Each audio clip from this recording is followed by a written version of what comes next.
How did cable TV challenge 80s broadcast networks?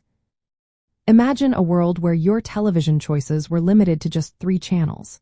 Now picture that changing rapidly in the 80s, transforming how millions watch TV.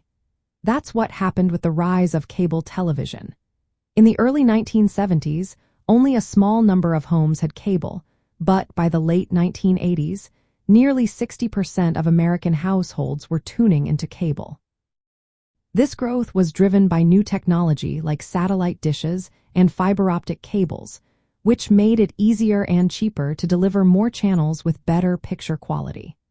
As a result, the number of cable networks more than doubled during the decade, giving viewers access to a huge variety of programming beyond the traditional 3 broadcast networks. Cable channels started targeting specific interests, which changed the game.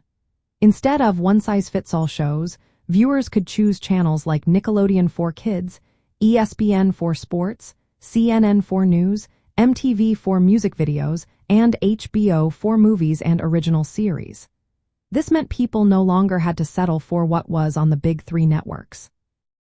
The audience started to fragment, and the broadcast networks saw their share of primetime viewers drop from over 90% in the late 70s to around 67% by the end of the 80s. Technological innovations also played a big role. Remote controls became common, making it easier to switch channels quickly. VCRs allowed viewers to record shows and watch them later, giving them more control over what they watched and when.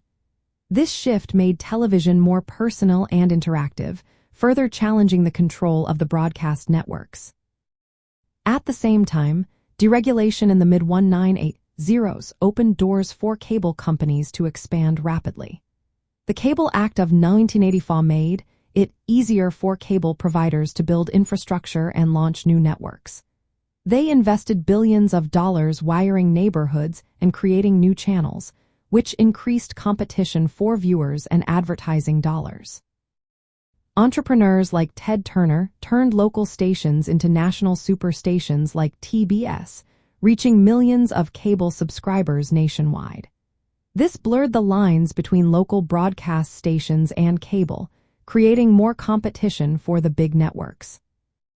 In response, the broadcast networks tried to diversify their programming to keep viewers interested. They developed shows aimed at specific demographics, but they couldn't match the variety and appeal of cable channels.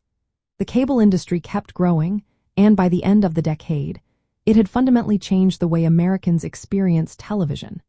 It was a shift from a shared family activity around one TV set to a more personalized, chase-driven media landscape. This transformation laid the foundation for the diverse and dynamic media environment we see today.